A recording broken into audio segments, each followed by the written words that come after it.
Hello everyone! Today we're diving into I Am a Mom Season 2. But before we get into the latest developments, let's quickly recap Season 1. Ready? Let's go! In a post-apocalyptic world, our protagonist, the Zombie Queen, was in the middle of transforming into a zombie when she gave birth to her daughter, Chuck Bok. Despite her transformation, the Zombie Queen's intense maternal instincts kicked in. She fought off the one-armed king's attempt to take over her body. She absorbed some of his powers, preserving her human intelligence even while her zombie form was slowly taking over. Chuck Bok, born under such extraordinary circumstances, also gained monstrous powers, although her parents were unaware of her potential for quite some time. Gamdal, a lone wanderer scavenging for supplies, stumbled upon the Zombie Queen and Chuck Bok. What started as curiosity turned into genuine admiration. He saw the bond between them, and despite the danger, he chose to stay with them. This decision didn't come easy.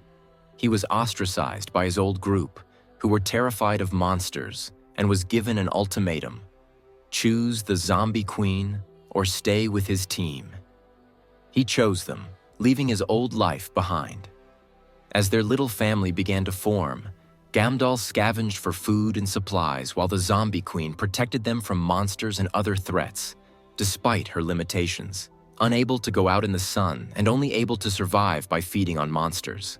Life was peaceful, albeit strange, as they found comfort in each other. Yet, Chuck Bok's curiosity often led her to explore outside, and she unknowingly attracted danger. But just as the threat would appear, a mysterious white-haired woman named Hira would intervene. Hira was drawn to Chuck Bok because she saw her own lost daughter in the child, and she began to secretly protect her. Chuck Bok's wandering led to a shocking discovery. Her finger began to turn purple, signaling the start of her monsterification. The family was deeply worried. With no time to waste, they set out to Hope Village, hoping to find a doctor who could help. But they had nothing of value to offer in exchange for treatment. So they planned to visit an underground dungeon, which was rumored to house rare treasures.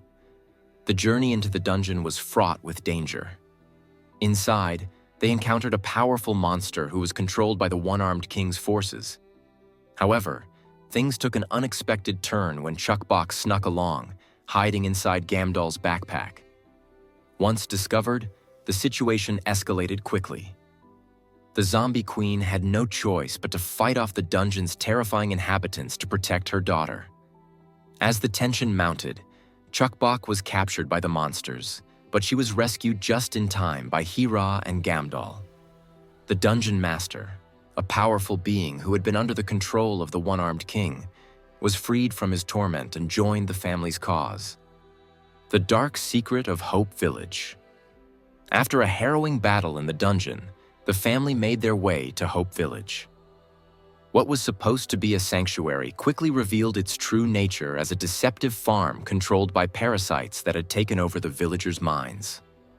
The Zombie Queen, unable to enter human settlements, fought her way through the king's subordinates to reunite with her family. At the village, Gamdal and Hira, with the help of Youngju, an insider who knew the dark truth, began to uncover the village's horrible secret. The village chief was nothing more than a puppet, manipulated by the one-armed king's parasitic control. The village that promised safety was actually a breeding ground for the king's forces. When the Zombie Queen arrived, a fierce battle broke out, with the villagers, now controlled by the parasites, turning on them. The team fought valiantly, pushing back the infected villagers and freeing them from the control of the one-armed king's parasitic influence. It was only after defeating the king's subordinates, who were secretly controlling the village, that the family realized the scale of the battle they were about to face. The final confrontation. As the battle escalated, one-armed king revealed his true plan. He intended to use Chuck Bok to become even more powerful by controlling her. However, the Zombie Queen, desperate to protect her daughter, decided to surrender herself.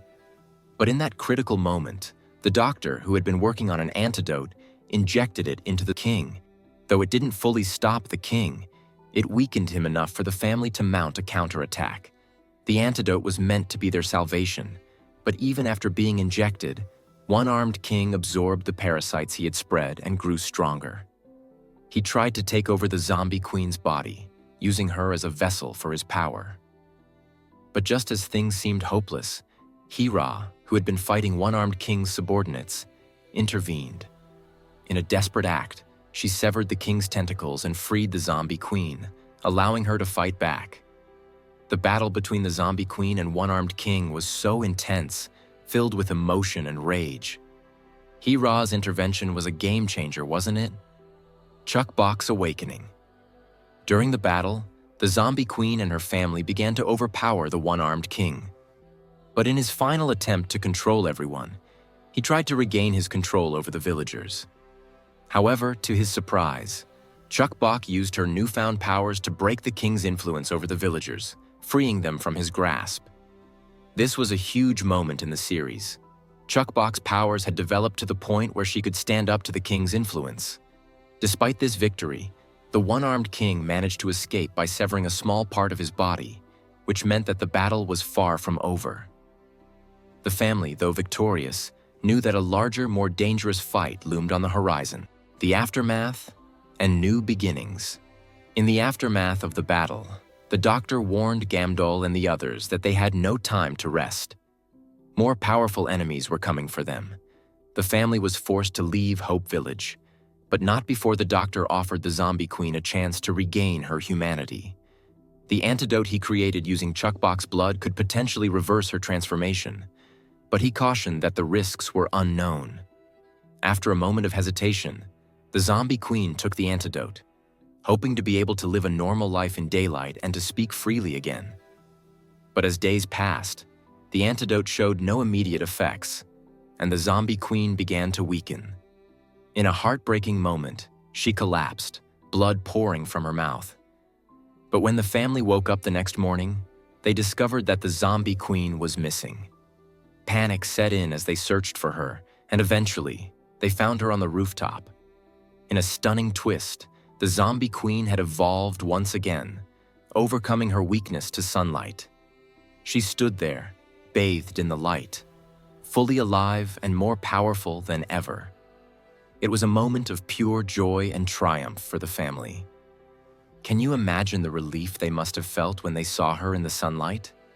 That was a turning point for them, wasn't it? Season 1 of I Am a Mom was a roller coaster of emotions, filled with intense battles, shocking twists, and moments of pure familial love. The zombie queen, Chuckbox, and their loved ones have come a long way, but the threat of the one-armed king is far from over. Season 2 promises even more action and heartbreaking moments as the family faces new challenges. What do you think will happen in Season 2? I'd love to hear your thoughts in the comments below. We find Chuckbox hiding in the park, nervously planning her escape, when a sudden noise startles her. She thinks it's just the wind and recalls how Hira once told her, "Staying sharp is key to survival." But before she can regain her composure, Zombie Mother suddenly appears in front of her. Chuckbox, in utter shock, exclaims, "Holy Mother of..." The zombie queen laughs at Chuckbox's startled reaction and asks, "Did you just curse at your mother?" Chuckbox stammers, I was just surprised. You nearly gave me a heart attack." Turns out, they were just playing hide and seek. With a mischievous grin, Zombie Queen locks eyes with Chuckbox and asks, "You know what comes next, don't you?" Chuckbox, gathering her nerves, steeled herself and replied, "Bring it on." Fast forward 6 months, thanks to the cure they received at Hope Village, Zombie Mother has gradually returned to her original self. And her transformation? It's been nothing short of remarkable. Now, every morning, Zombie Mother heads out for walks and exercise, enjoying the fresh air. At first, she was cautious, exercising for just 10 minutes. But now, she revels in 40-minute workouts. She used to hide from the sunlight, but now she goes out whenever she pleases, embracing life in the daylight. One afternoon, we see Zombie Mother showing off her acrobatics to Gamdol and Chuckbox during a picnic. These days, the three often spend time together, enjoying sunny picnics, long walks, and warm moments in the light of day. They train together, eat together, and even leave the lights on when they sleep. Life is as close to perfect as it gets. However, not everything is ideal. There are still challenges. For one, Zombie Mother can't quite pronounce words clearly yet. Despite her hard work, some words still get lost in translation. But the real problem? Chuckbok can't stand how Zombie Mother clings to her after every game loss. At first, Chuckbok put up with it for her mother's sake. But now, after just a few minutes, she's running away, shouting, "Somebody help!" Just then, Hira appears, swinging a bag at Zombie Mother and scolding her. "Why aren't you taking this training seriously? You're slacking off." The tension escalates quickly. They argue over whose training methods are best, pulling Chuckbok into the debate. Both look at her, awaiting her input. Zombie Mother, with a soft but firm voice, says, "Stop it. You're scaring her. Let's teach her at a pace she can handle. Pushing her too hard won't be productive." Chuckbok silently listens, trying to keep the peace. She hopes the argument doesn't escalate further. Hira, clearly frustrated, presses, "Come on, is this really what you call proper training? It seems more like indulgence than discipline." Zombie Mother counters with a gentle smile. "I admit, her cuteness sometimes throws me off track. But honestly, today's training was a success. I've noticed more progress than before." Hira responds, "The problem lies in treating training like a game. If we were more serious, we'd get better results." Zombie Mother sighs. "Don't you get tired of always being so serious? Think about her mental well-being." Hira's anger flares. "You've become too soft. Just because you can walk outside doesn't mean the world is safe." Zombie Mother snaps, "Stop glaring at me like that." "Never mind. I shouldn't be harsh on you considering your condition. I'll think about what you said. Happy now?" Hira, in a sharp tone, fires back. "You want to see for yourself? Follow me to the rooftop. I'll show you how well I'm doing." Chuckbok, overwhelmed, yells, "Stop, both of you!" As they both grip her hand tightly, their bickering spiraling out of control. We then see Hira in a weakened state. Her injuries from past battles too severe to be fully treated. Her condition forces her to minimize physical activity, and she spends much of her time helping Chuckbok with her studies. But there's a change in her demeanor. She's become more strict, scolding Chuckbok for even the smallest mistakes. In one intense training session, Hira warns Chuckbok not to show any mercy to her opponents, saying, "Kindness will get you killed. You must fight without hesitation."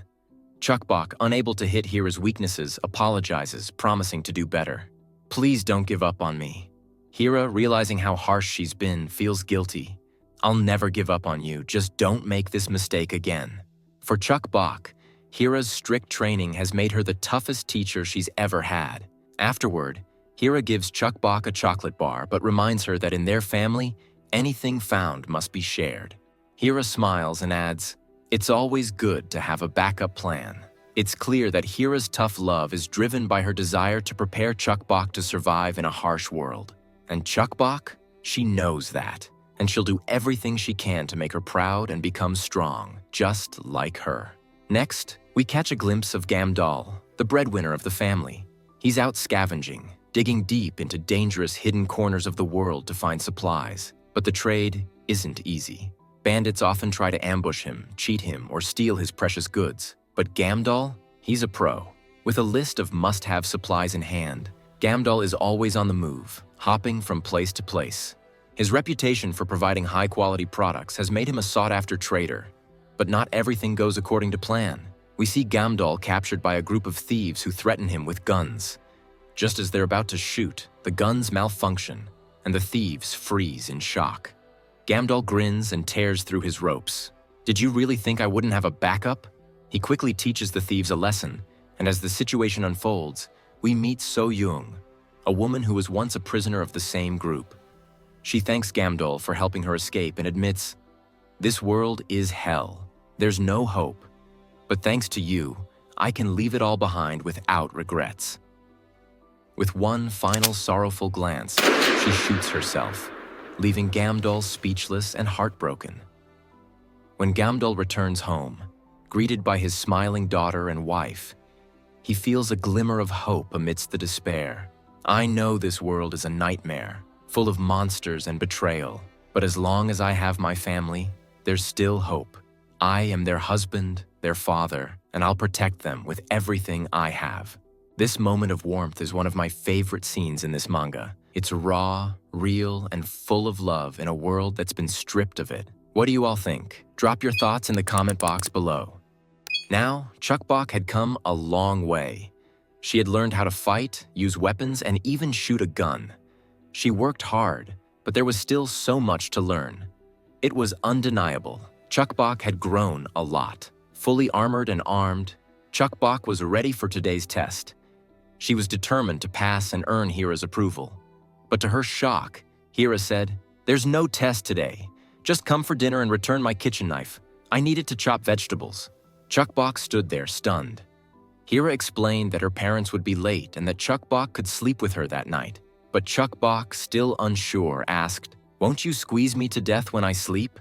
Hira chuckled. "What do you think of me? Why would I do that to you?" Chukbok hesitated. "I don't know. You're a human wiper. You can do anything." Hira laughed again. "You mean human weapon, but I promise I won't squeeze you. I know you're upset because I canceled today's test, but I'm not feeling well. When I feel better, we'll do it." Chukbok apologized for doubting her, then hugged her tightly before drifting off to sleep. But as Chukbok slept peacefully, the truth emerged. It was all part of Hira's plan. With her parents, Hira asked, "Why are you late?" Gamdal, concerned, replied, "This might be too harsh for Chukbok." Hira was firm. "We have to do this for her. Move quickly before she wakes up." When Chukbok finally awoke, she was shocked to find herself alone in the middle of an abandoned building surrounded by monsters. A note lay beside her. She opened it. "If you're reading this, the test has already started. Do your best to stay alive. There is a walkie-talkie in the center of the building. If you reach it alive, we will come to your rescue." Fury surged through her. She tore the note, her eyes filling with tears. "Everyone's lying to me. They just want to abandon me." But then, she remembered Hira's advice. Familiarize yourself with your surroundings. Only then can you hide or find weapons to fight. Chukbok took a deep breath. "If I survive this, Hira's going to pay for lying to me." As she moved, a kitchen knife flew toward her, narrowly missing her head. Terrified, she peed her pants, seeing the monster holding the knife coming closer.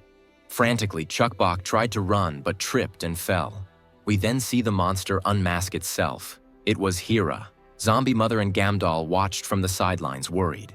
"This might be too much for her," Gamdal said. Hira reassured them. "We just want to scare her, not hurt her." Hira ordered the actors hired to play monsters. "The test has begun. Do better, and you'll get a bonus." Chukbok, hiding in a room, cried, "I miss home, and my pants are wet." She didn't know how to find the walkie-talkie with so many monsters around. But then, she remembered Hira's advice. Use her environment to her advantage, she thought. Nothing will change if I sit here and cry. Determined, she ventured out, looking for a weapon and pants. While scouting, she thought, I can make a slingshot with the stuff lying around. The place was crawling with monsters, humans in disguise.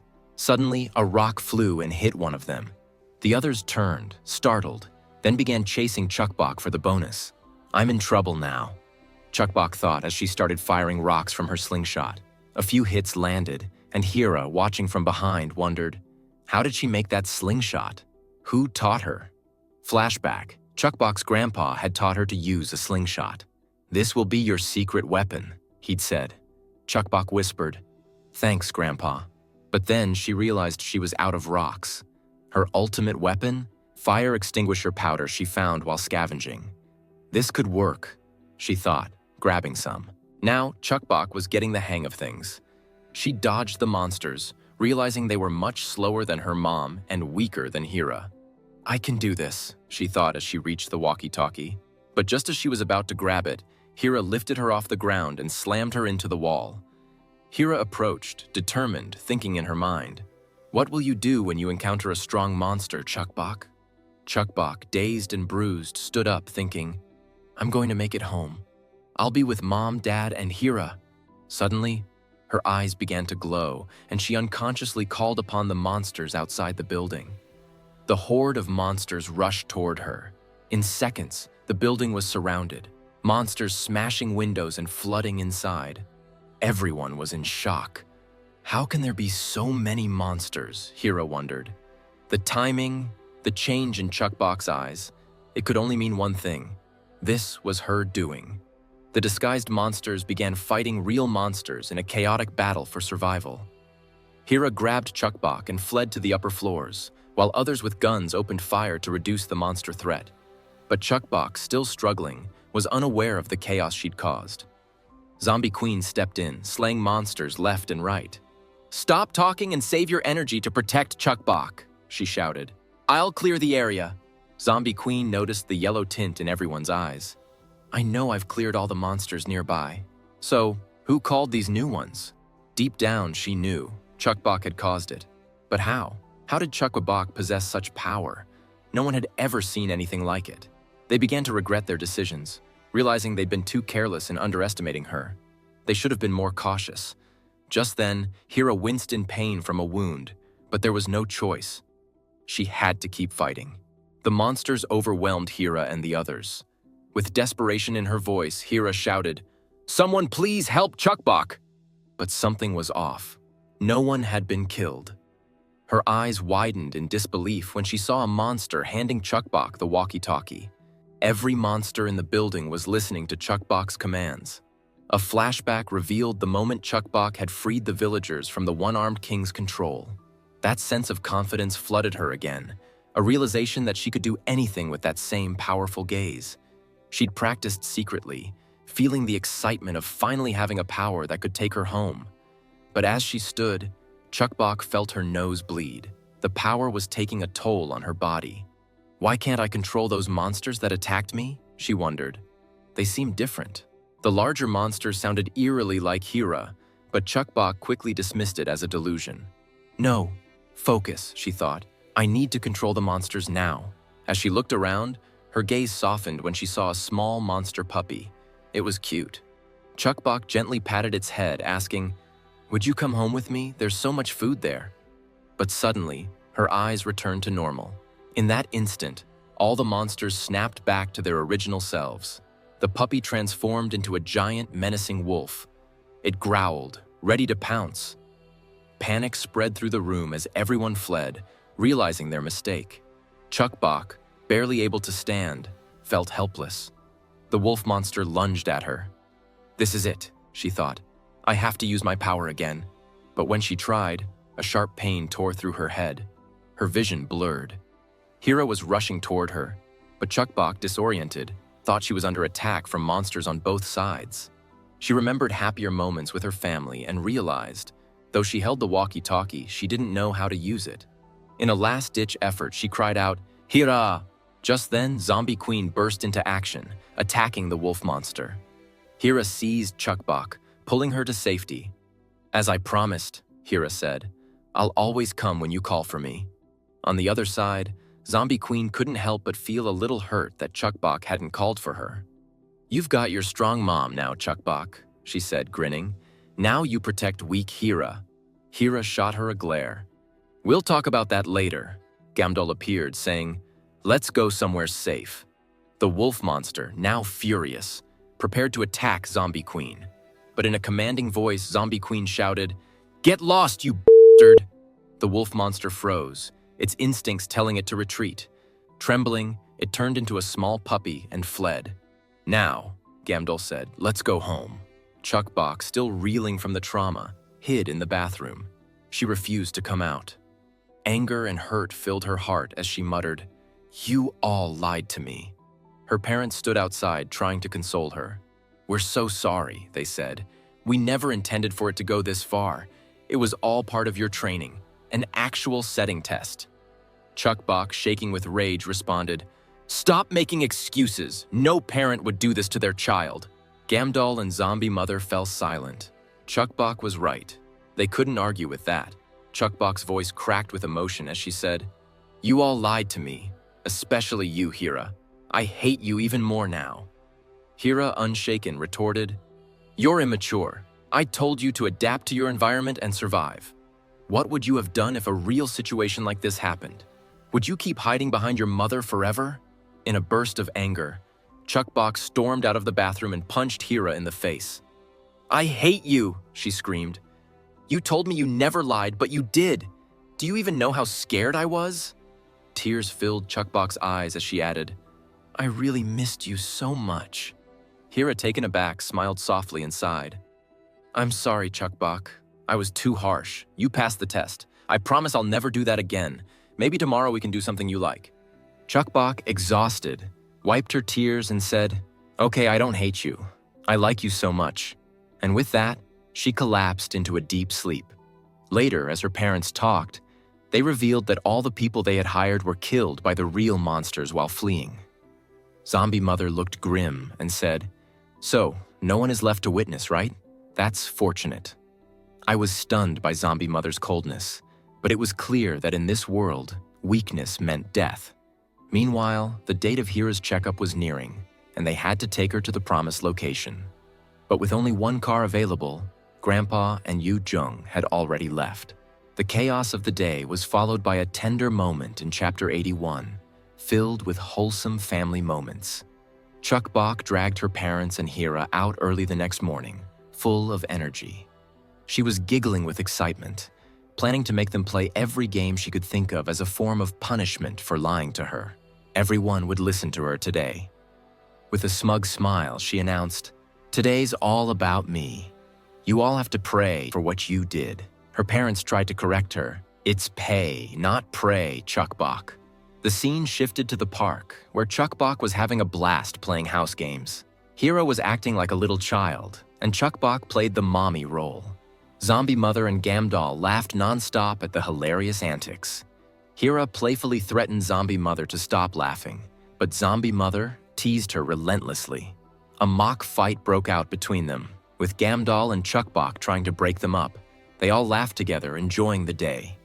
On the sidelines, Zombie Mother and Gamdal chatted about Chukbok's incredible energy. Gamdal took notes, detailing Chukbok's powers, which she had shared the previous night. Zombie Mother asked for a quick rundown, since she'd missed the conversation while in the bathroom. Gamdal briefly explained Chukbok's abilities. She could choose which monsters to control. She could control them for a short time, even at a distance. When she released control, the monsters would freeze for about 10 seconds and forget they were ever controlled. The longer she used her powers, the more it took a toll on her body. Nosebleeds, red eyes, and headaches. But she would recover after rest. Gamdal then praised Zombie Mother for her progress with pronunciation and teased her about being terrible at acting tough. Zombie Mother's eyes softened as she opened up, confessing, "I'm sorry. Chukbok got these strange powers because of me. I'm afraid they'll cause her trouble, living a normal life." She revealed that the night before, she'd locked herself in the bathroom, struggling to come to terms with Chukbok's powers. "As a mom, I can handle anything, but I can't bear to see Chukbok suffer." Suddenly, Gamdal pointed to Chukbok, who was making funny faces to make everyone laugh. Her playful antics had everyone in stitches. Gamdal, smiling, reassured Zombie Mother, "Just like you, Chukbok is strong, healthy, and resistant to infection. She's grown into someone who can protect herself. She's a special child, and she'll be just fine. We'll do our best as her parents." The day of fun came to an end, and with everyone exhausted but happy, they headed home, closer than ever. The scene shifts abruptly, revealing Yu Jung drenched in blood, desperately trying to escape the wreckage of the car. Her hands tremble as she struggles, and Grandpa can be seen, captured by a monster. Yu Jung's eyes widen in panic as she realizes the dire situation. She races to find the Zombie Mother and the others, but when she arrives at their home, no one's there. Time is running out. Desperate, she manages to find them and urges them to hurry. If they don't, Grandpa will die. A flashback takes us to the previous day. After days of carefully scouting and investigating monsters, Grandpa and Yu Jung were on their way home, exhausted from their journey. Grandpa sat in the car, shouting for help, but it was Yu Jung's novice driving that had them both in trouble. Then, with a jolt, the car flipped. Yu Jung regained consciousness only to find herself and Grandpa bound tightly in ropes. Grandpa, bleeding heavily but still cracking jokes, tried to lighten the mood, but Yu Jung snapped, yelling at him to stop and focus on the blood pouring from his wound. A chilling voice suddenly cut through the tension. "Pretty unscathed, huh?" The monster was back. It demanded they show off their worth, or die. The monster eyed them with malicious intent, noting it would be better if they had a child to offer. Grandpa, always quick-witted, shouted back in frustration, "Why are we the ones captured?" They've got children and skills. Shouldn't you go after them instead? He signaled Yu Jung to play along. I'll bring them to you, Grandpa offered desperately. The monster, unconvinced, mocked him. I want those guys, it growled. But Grandpa, sensing the urgency, quickly backtracked. I'll leave my daughter behind. My daughter means everything to me. I'll bring them to you. The monster paused, then smirked, agreeing to the new condition. Yu Jung would have to do the dirty work. With the fate of Grandpa hanging in the balance, the family led by Yu Jung rushed toward the promised location to rescue him. As they approached, Yu Jung described the monster to them. She hadn't gotten a good look before, but she knew it was a female monster with bizarre feet, each with 4 toes. She also noticed that tentacles sprouted from the sides of the monster's head. Suddenly, without warning, one of the tentacles snatched Chukbok from Hira and darted off. Chukbok cried out in panic, shouting for help, but the female monster's voice was strangely familiar. "What are you doing here?" she asked, shocked as she looked at Chukbok closely. The realization hit her like a hammer. This was the same monster that Zombie Mother had spared all those months ago in the underground dungeon. Back in the car, panic gripped the family as they desperately tried to catch up with the female monster. Hira, struggling to breathe, cursed herself for being so weak, silently praying that Zombie Mother would be the one to save Chukbok. Meanwhile, Zombie Mother, tireless and unyielding, was hot on the trail. But she soon realized that the female monster had planned this all along. She knew the area far too well to hide so quickly. Zombie Mother's heart tightened with fear as she realized that if she didn't find Chukbok soon, it might be too late. "Just wait a little longer, Chukbok. Your mom's coming to save you." The female monster, growing increasingly fearful, knew that if she were caught, she would be torn apart by Zombie Mother. But turning back wasn't an option. Even if she returned Chukbok, she knew she would still be killed. She steeled herself and took Chukbok to meet her client, who waited with a malicious grin.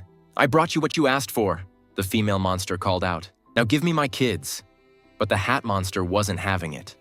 "Only this girl is worth anything to me. All your other products have been defective," he sneered. The female monster's heart sank as the hat monster grinned wickedly, making it clear that he had no intention of honoring his end of the bargain. Furious, the female monster shouted, "Enough with your games. I want my children back." But the hat monster was ruthless. He showed her kids, locked up and crying in pain.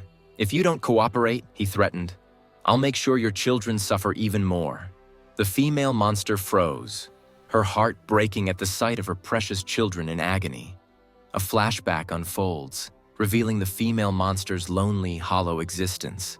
After failing her mission in the underground dungeon, she went into hiding, lost and miserable.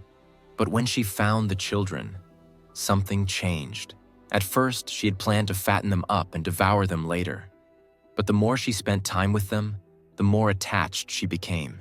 They were wild, causing chaos, making her clean up after their constant squabbles.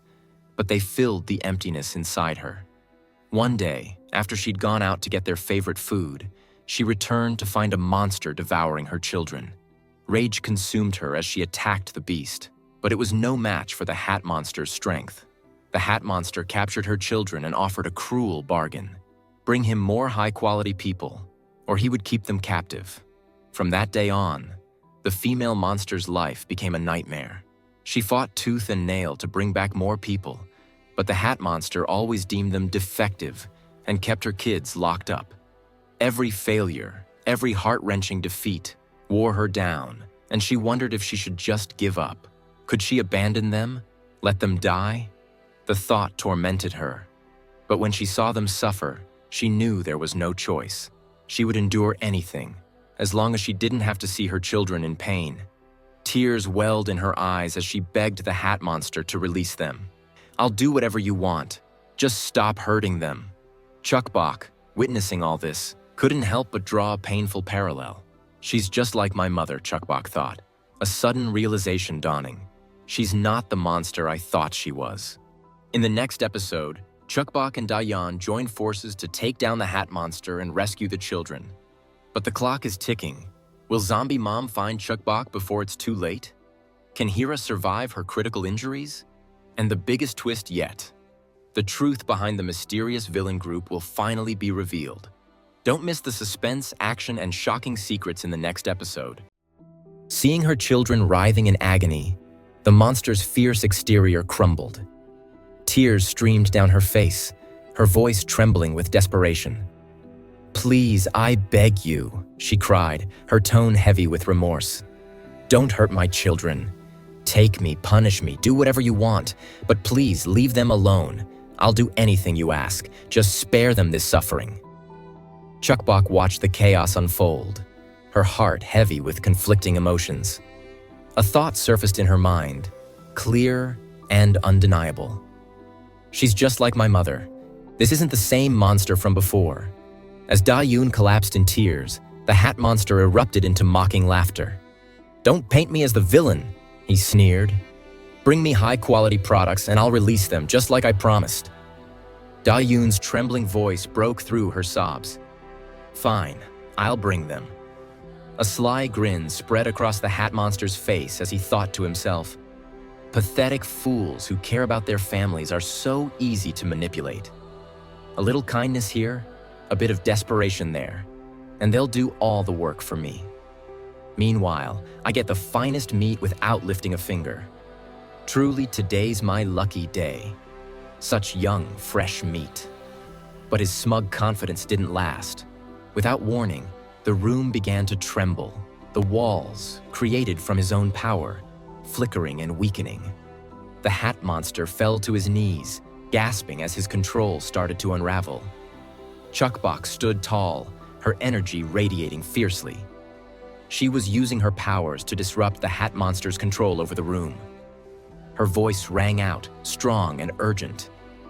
"Da-yoon, save the children now!" Da-yoon didn't hesitate. With all her strength, she tore the children free from the walls and clutched them tightly.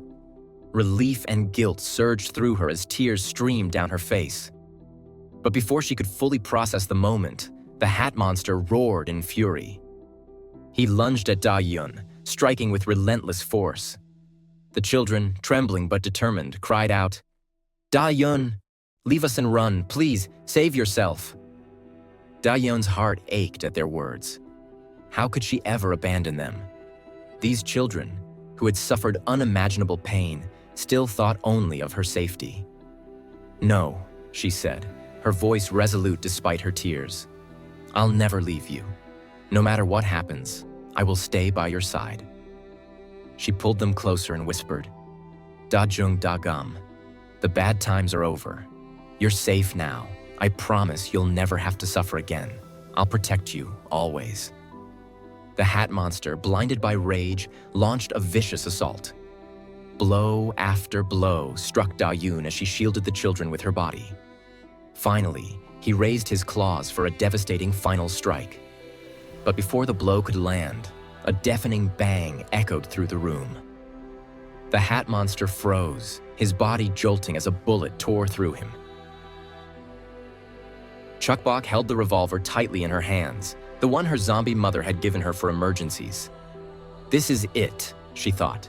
This is the extreme situation she warned me about. Her shot rang out, blowing away the hat monster's headwear. As the hat fell, his true face was revealed, grotesque, resembling an exposed brain.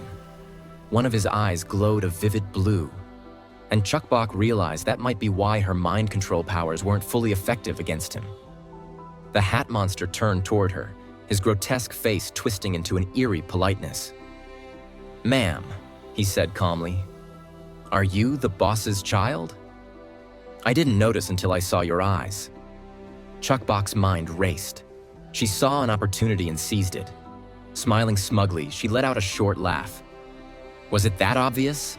she said with mock confidence. "Yes, I am the boss's daughter. What are you doing? Not greeting your superior properly? Do you want a taste of Ma Fist?" The monster immediately dropped to his knees, bowing in apology. "I didn't realize your connection to the boss. Forgive my rudeness," he said, his tone dripping with regret. "But why would someone like you lower yourself to come to a place like this?" Chukbok, feeling a flicker of hope, leaned into her bluff. "I heard someone was causing trouble in my turf," she said, her voice filled with fake authority. "And look what I find. You've opened a shop here without my permission. Now hand over these people and all your meat, or I'll tell the boss everything." Dayun, injured and watching from the side, stared in shock. How did he fall for this? Meanwhile, Chukbok was inwardly patting herself on the back. Man, what a performance. The hat monster paused smirkingly. "Ma'am, may I ask you a question?" he said. "What does the boss look like?" Chukbok's confidence wavered. No comments," she stammered. Before she could react, the monster lunged at her, his polite demeanor replaced with malice. He had been playing along all along. "Lucky me," he sneered. "A meatbag with the boss's eye. This must be my luckiest day." Chukbok scrambled to avoid his relentless attacks, but the monster was too fast. He finally pinned her down, his grin widening. "Do you want to know why your powers don't work on me?" he hissed. "It's simple. You're weaker than me. Your level is too low.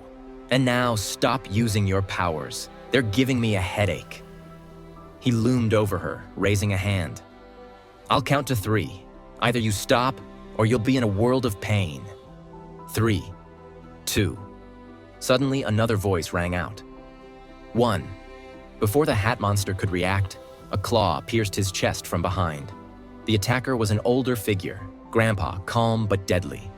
Grandpa looked at the monster, his eyes cold. "Hey, Mr. Salesman," he said with a mocking tone. "I'd like to take these kids off your hands." What should I pay you with?" He paused, feigning thought. I know. I'll pay for them with your life. So, what do you say?" The hat monster's body twitched as he realized the fight was over. Grandpa twisted the claw deeper, sealing his fate.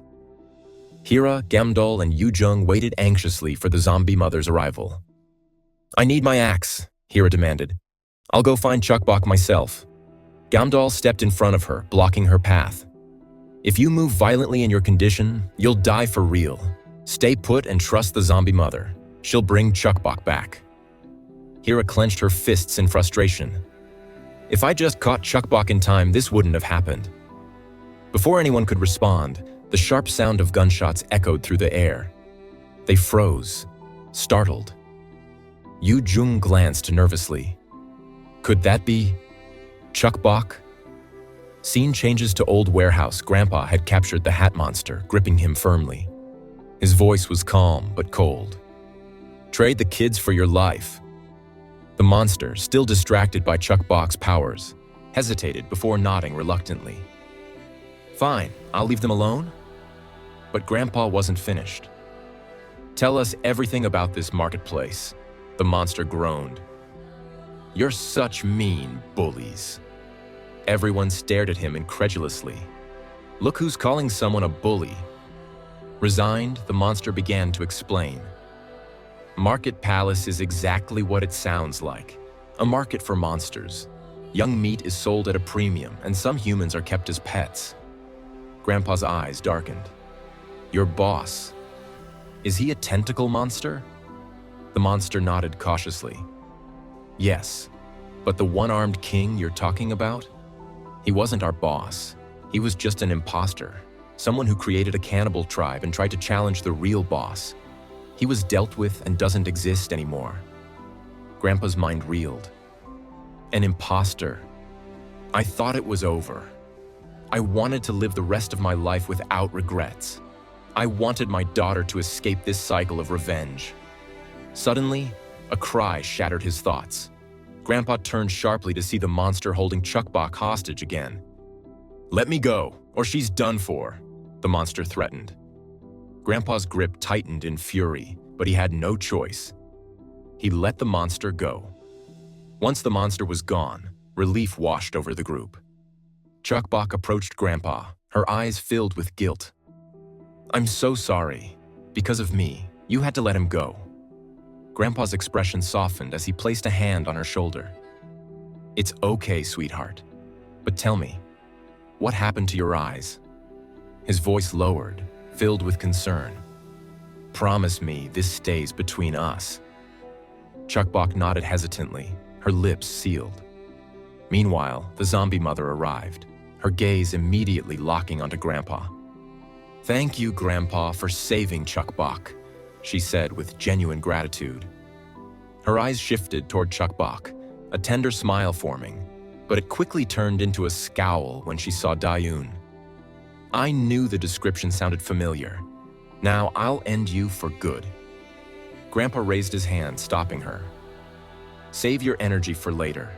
There's something I need to discuss that will make you forget about peace.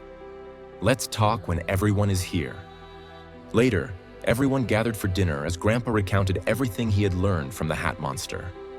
A heavy silence fell over the group as the revelation sank in.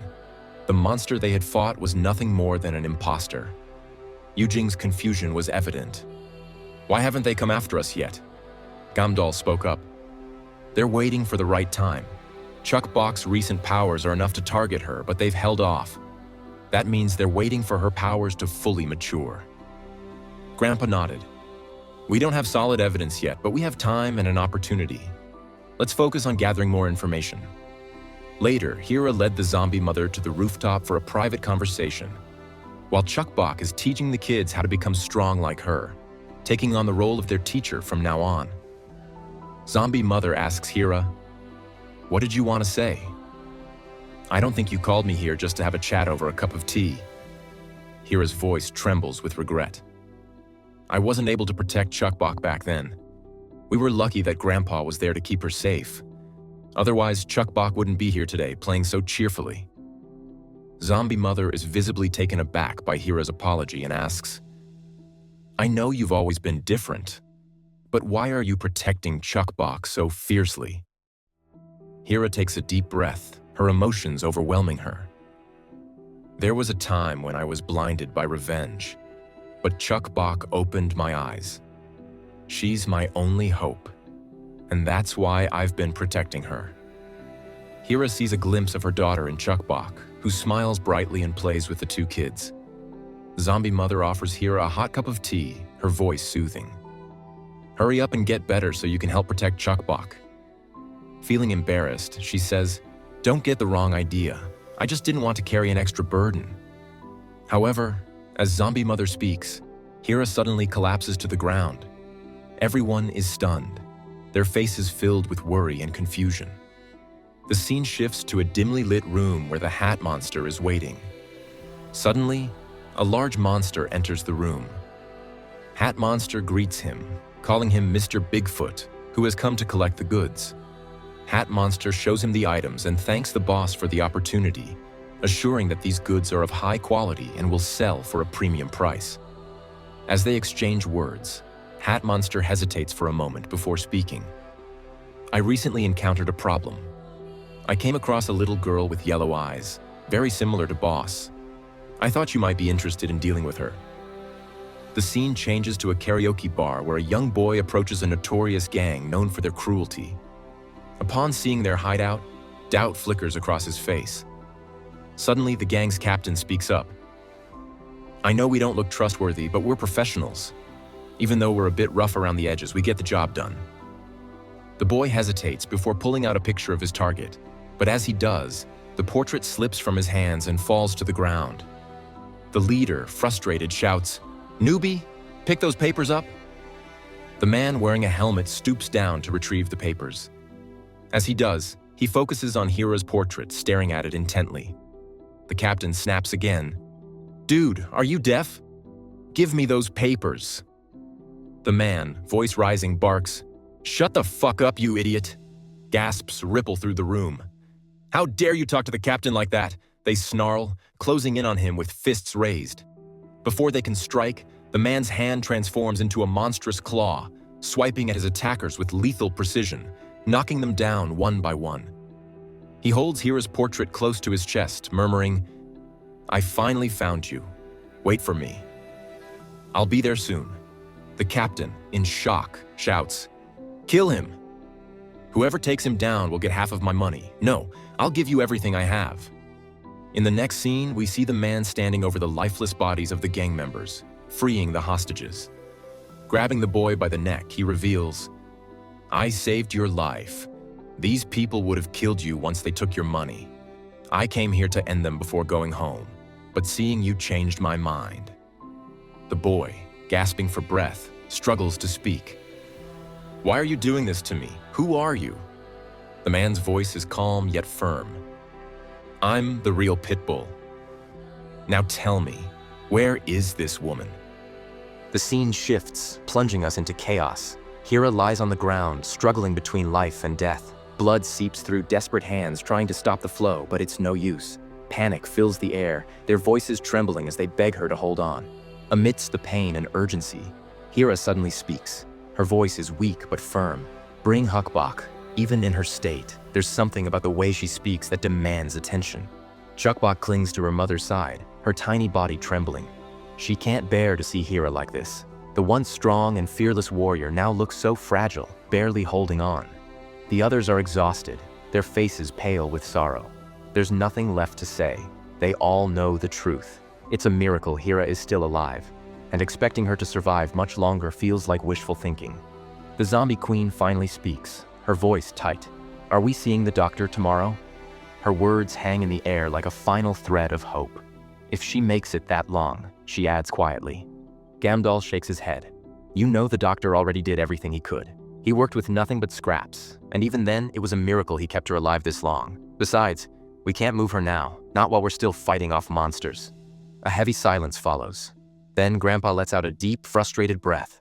His voice is raw with emotion as he mutters, "Damn it, looks like we have to decide. Do we cling to the smallest hope, or do we give her a painless way out?" The weight of his words crushes the room. Chuckbach kneels beside Hira, her small hands gripping Hira's cold fingers. Tears streak down her cheeks as she tries to smile. "You have to get better, Hira," she says, her voice shaking. "You will get better. Then we can play together again, okay? I'll do all my training without complaining. You can even be the mom when we play house. I'll do anything you want, just don't go." Hira looks at her, sadness filling her weak, tired eyes. She takes a slow breath. "Hey, Chuckbach," she whispers. "Close your eyes for a bit. Hurry." Chuckbach hesitates but obeys. When she opens them again, a small box sits before her. "Open it," Hira says softly. With trembling hands, Chuckbach lifts the lid. Inside, a pair of small axes rest neatly, crafted in the same style as Hira's own. Her breath catches. "Do you like them?" Hira asks. Chuckbach nods quickly, tears falling onto the wooden box. "I was going to give them to you when you were older," Hira continues, her voice barely above a whisper. "But you can have them now. Keep practicing what I taught you. Eat all your meals. Live your life to the fullest." She pauses, then adds, "And be a good girl, even when I'm—" "Stop!" Chuckbach's wail is full of desperation. Tears blur her vision as she shakes her head violently. "No, I won't be a good girl. I'll be bad, so bad, I'll never listen. I'll be the worst adult ever just to make you mad. So please, please don't go." Her little hands cling to Hira's as if trying to keep her from slipping away. Her body shakes with sobs, her heart breaking with every breath. Hira watches her, guilt twisting in her chest. "I tried to be strong, but I've only caused them pain. If I disappeared now, maybe that would be better." The door creaks open. Chuckbach looks up, her breath hitching, then freezes. The zombie queen stands in the doorway, her expression unreadable. In her hand, glinting under the dim light, is a knife. The scene opens with chaos. Chuckbach is screaming, her small body trembling with fury. Tears stream down her face as she glares at Gamdal. "How can you do this to her? I know what the knife means." Her voice cracks with pain and betrayal. She thrashes, trying to break free, but before she can do anything reckless, Yu-jung moves swiftly, injecting a sedative into her. "Shh," Yu-jung whispers as Chuckbach's body begins to relax. "If you keep shouting like that, we'll be surrounded by monsters." She turns to Gamdal, her expression sharp. "Why don't you just tell her the truth?" Gamdal looks away, jaw clenched. "Because we're not sure of anything yet. If this fails, she'll be devastated." Before Yu-jung can argue, Grandpa's voice booms through the room. "Enough already?" His hands tighten around his gun. "We need to get out of here and prepare for the worst." A tense silence follows. Then Grandpa asks, "Hey Da-young, are you sure about this?" A sharp gaze, followed by an annoyed response. "I told you 1,000 times. It's Da-yan, and don't blame me if it fails. I only suggested a possibility. In the end, it's up to Hira." In another room, Hira lies still, her breath shallow. She's prepared herself for the inevitable. If it's decided, just make it quick. Her voice is void of emotion, her eyes empty. The zombie queen steps forward, making a careful incision on Hira's hand. Da Yeon told us about a way to make monsters with consciousness, she explains. I have to infect your wound with my blood or saliva, just like the one-armed king. Her fingers tremble slightly as she hovers over Hira's wound. But this is my first time, she admits. I've never touched human blood because of my family. Her lips press together in hesitation. It's going to be hard to control myself. Just let me die in peace. Hira snaps, her voice rising with frustration. I don't want to be a burden. What if it fails? What if I turn into a bloodthirsty monster and end up hurting Chukbok? Her voice breaks. Just abandon me. A heated argument erupts between them. Words fly, filled with anger, pain, and desperation. Then, after a long, heavy silence, the zombie queen's voice cuts through the tension. You're pathetic, Hira.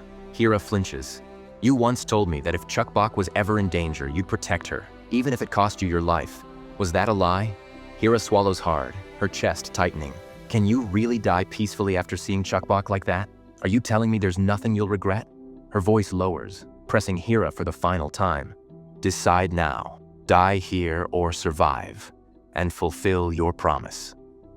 Scene changes, and we see the boy from the karaoke incident lay unconscious on the bed, his body still and battered. When he finally stirred awake, he was met with unfamiliar faces hovering around him. Panic shot through his chest. Who were these people? Where was he? It wasn't long before he learned the truth. This was a settlement built by the survivors of Hope Village, and among them were the real Pitbull gang. These people had taken him in, nursed his wounds, and cared for him. But as soon as he woke, someone rushed to inform their leader, Myung-hun Kim. Within moments, Myung-hun stormed into the room, his eyes blazing with urgency. Without hesitation, he grabbed the boy by the collar and dragged him away. "Where is Hira?" he demanded, his voice sharp with obsession. "I knew she was strong enough to survive. I've been searching for her for years. Tell me where she is." A strange, unsettling intensity flickered in Myung-hun's gaze. The boy shuddered. This man, he was dangerous. "Tell me everything," Myung-hun continued, his voice laced with desperation. Her personality, her expressions, her looks, her moves, her smell. He leaned in, his breath shallow with excitement. "I want to know everything about her." Terror crawled up the boy's spine. Just being near this man sent shivers through him. Gathering his courage, he whispered, "All I want is revenge against the people in the drawings." Myung-hun narrowed his eyes. Drawings? The boy clenched his fists. Not long ago, my family was hired to impersonate monsters. But then that little girl, she used some kind of power and brought real monsters. His voice cracked. They wiped out my entire family. Anguish darkened his features as he stared at the floor. "I want revenge. Please capture them for me. I'll tell you about the liquor warehouse. I even know about a food warehouse." But Myung-hun merely scoffed, unimpressed. "I don't care about that. The only thing I want is Hira." The boy's eyes widened. "Just Hira? That's enough for you? What are your intentions?" A slow, eerie smile crept onto Myung-hun's lips. "You see, Hira is a woman I love so much that I want to kill her. She's strong, strict, but sweet at the same time," Myung-hun mused, almost dreamily. "She's the strongest person I know, an unbeatable woman, like a monster." His fingers twitched, as if grasping at an invisible leash. "So I'm going to tame her, make her my dog, one that can't live without me." A chill ran down the boy's spine. This man, he was a lunatic, strong, violent, and utterly obsessed with Hira. He's the perfect person for my revenge. Before the boy could respond, the door creaked open, and the doctor, Jin-gu, stepped inside. "Myung-hun," he said carefully. "We need to talk, privately." A flashback unfolded. The survivors from Hope Village wandered aimlessly, searching for a safe haven. They endured starvation, exhaustion, and loss, but their longing for a normal life kept them going. After endless struggles, they finally found a place to call home. They set rules to prevent past mistakes, the most crucial being, never speak of Chukbok's family. This rule was their shield, their safeguard against the horrors of the past. With time, the settlement flourished. At first, there were conflicts, but as days turned into months, they bonded. They became a family. Then, one day, strangers arrived. Outsiders with monster powers. Back in the present, Jin-gu stood firm. "Come with me. The village leader Young-ju has called for you." Myung-hun barely spared him a glance. "Wait outside, I'm busy." Jin-gu hesitated but eventually left. The moment he was gone, Myung-hun's expression darkened. He turned back to the boy, his patience wearing thin. "You need to squeeze something out of that mind of yours," he snarled. "You're my only hope." His grip tightened around the boy's arm, hard enough to bruise. The boy winced in pain. Jin-gu re-entered the room. "That's enough!" In an instant, Myung-hun lashed out, throwing Jin-gu against the wall. "Didn't you hear me?" he bellowed. "I said wait outside. Stop this right now!" A voice rang out. Myung-hun froze. Young-ju stood in the doorway, her gaze steady, unwavering. He clenched his jaw. "Leave, both of you. This kid is the key to finding Hira. I'll send him home once I get what I need." Young-ju's eyes flickered with defiance. "Rule number 5. Any outsider entering the village must be interviewed by me. You know that, don't you?" Myung-hun's nostril flared. "You should leave while you have the chance." "Not happening." His patience snapped. In a flash of fury, he hurled a chair at her. Jin-gu leaped forward, blocking it with his arm. The sickening sound of bone breaking echoed in the room. Myung-hun stepped closer. "I swear, if you interfere again..." Before he could finish, Young-ju lunged forward, a blade flashing in her hand. She stabbed him with a knife. Blood seeped from Myung-hun's side. He stared at her, stunned. "I know you and your pitbull gang have worked hard to protect us," Young-ju said, her voice steady. "Because of you, we don't live in fear of monsters. I'm grateful for that." She twisted the knife slightly. "But if you ever lay a hand on my family again, I will never forgive you."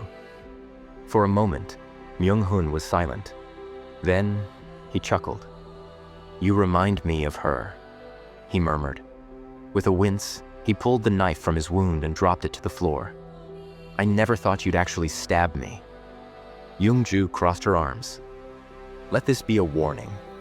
Besides, you'll heal quickly anyway, won't you?" He smirked. "Fair point." Young-ju was feeling guilty for not telling him the truth, but seeing his obsession with Hira, she remained silent at least until Hira was healthier again. But as she moved, Myung-hun's gaze landed on her hand. His expression darkened. It was a portrait of Chuk-bok. His jaw tightened. "Why do you have that?" Young-ju stiffened. A flash of panic crossed her face. She quickly forced a casual smile. "I just found it on the ground.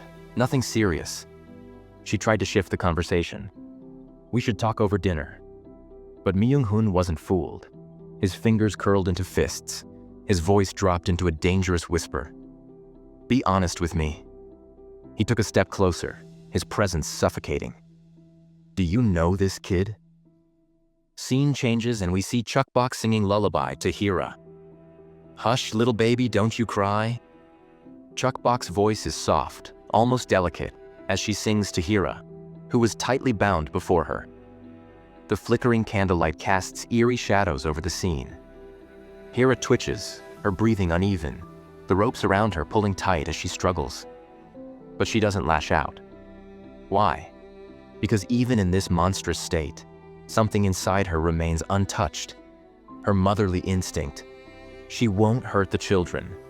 She won't hurt Chuk-bok. "Hira, are you asleep?" Chuk-bok asks, her small voice cutting through the silence.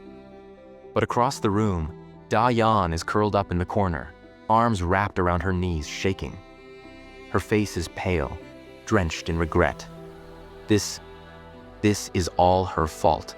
She was the one who told them how to turn humans into monsters. She thought it would help, that it could be controlled. But now they've created something terrifying, a force beyond their understanding, and they have no idea how to fix it. Cut to Yoo-jung, carefully wrapping a bandage around Gam-dol's arm. He winces, but his focus is elsewhere. "We need to keep looking for a way," he mutters. "Even if she's turned into that, there are still options. The doctor might know something. He helped Chuk-bok's mom. Maybe he can help Hira too." Yoo-jung pauses, her hands tightening around the bandages. She hesitantly asks, "And the second option?" Gamdal sighs, rubbing the back of his neck. She was hard to restrain, but when Chukbok is around, she stays calm. That means there might be a way to keep her under control. And that was the moment Yu Jung snapped. Her hand slams against the table. Her voice shakes with frustration, anger, and something deeper, something she won't admit. "Bullshit," she shouts. "I can't believe you're still saying this. Look at yourself, Gamdal. You're covered in wounds, barely standing, and you're talking about keeping her under control? How about looking after yourself first?" Gamdal blinks, confused. His tone is calm, like he genuinely doesn't understand. "Why are you so upset?" Yu Jung clenches her fists, her voice trembling. "Don't you get it? If you keep doing this, you might get infected. Wake up." And then she says the one thing she's been holding back. "This is why I never liked this plan. I knew this would happen. We should have let her die. Actually, we still can." Silence. The air in the room turns heavy. Gamdal's expression darkens. His voice is firm. "Enough." Yu Jung flinches at the weight behind his words. But Gamdal doesn't stop there. "Even if it was the wrong decision," he says, "I still have to face the consequences. Things could have been much worse." Yu Jung scoffs, crossing her arms. "This wasn't even your decision." "Exactly, it was hers. And that's why I intend to bear this with her. We're family, Yu Jung. That's what family does." And that hit Yu Jung where it hurt. She turns away, pressing her lips into a thin line. Her voice is quieter now. "Fine, do whatever you want. Just stop getting hurt, okay?" Gamdal smiles and says, "Sure." Gamdal stands up and thanks Yu Jung for treating his wounds before stepping outside. The door clicks shut behind him, leaving Yu Jung alone. She clenches her fists. "If I were your family, I would never let you get hurt like this." She exhales sharply, rubbing her face in frustration. Sheesh, what is his wife even doing when he's walking around like this, all beaten and wounded? It's all just so annoying. Outside the room, Grandpa watches from a distance, sadness in his eyes. His daughter, Yu Jung. She's in love with Gamdal, and there's nothing he can do about it. The wind howls as Gamdal steps onto the rooftop, his body aching from the day's events. Today was too much for her, he thinks. Nothing went as planned. She must be feeling terrible. And when he says her, we all know who he means. The zombie queen. His wife. He takes a deep breath, preparing himself. But then, he stops. His eyes widen. Because there, right in front of him, is Zombie Mom. And what is she doing? Munching on a pile of snacks. Her cheeks are stuffed like a squirrel's, crumbs all over her face. And when she sees him, she freezes. Her eyes widen, guilt flashing across her face as she tries to say something. But all that comes out is, numb, the tension, completely shattered. Gamdal stares, deadpan. He crosses his arms. "What are you doing?" he asks. Zombie Mom quickly swallows, wiping her mouth in a hurry. I was hungry," she blurts out. "So I was eating. Do you want some?" Gamdal sighs. Deep, like the weight of the world is on his shoulders, is released. But before he can respond, she starts panicking. "Wait, I wasn't going to eat it all alone. I would have shared, I swear." She pouts, frustrated, then suddenly bursts out, "Darn it, I'm also a human, I need to eat too." And that's it. That's what finally gets Gamdal.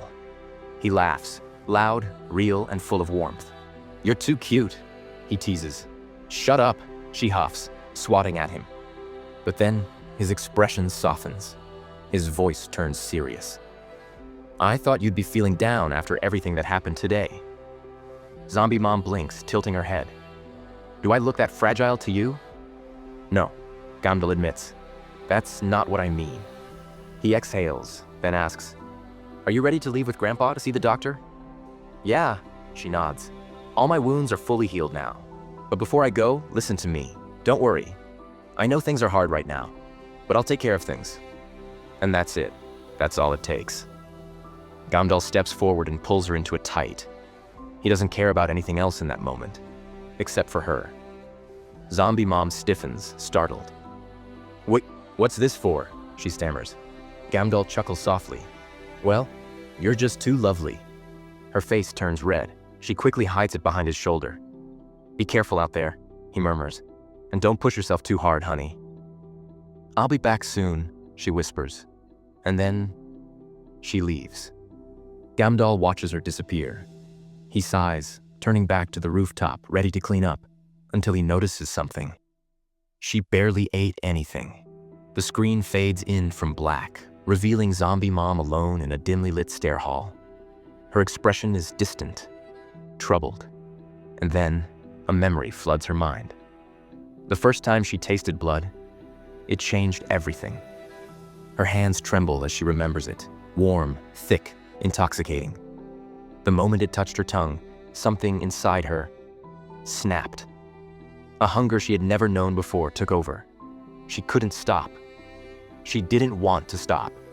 And worst of all, for the briefest, most horrifying moment. She even thought about eating Gamdol when he hugged her. Her mind flickers with distorted images. Her clawed hands reaching toward him, his back turned, completely unaware. Her breathing grows heavy. The monster inside her is growing stronger, taking over. No. She clenches her fists. If this keeps happening, if she loses herself completely, she might do something unforgivable. Scene shift. Inside a moving car.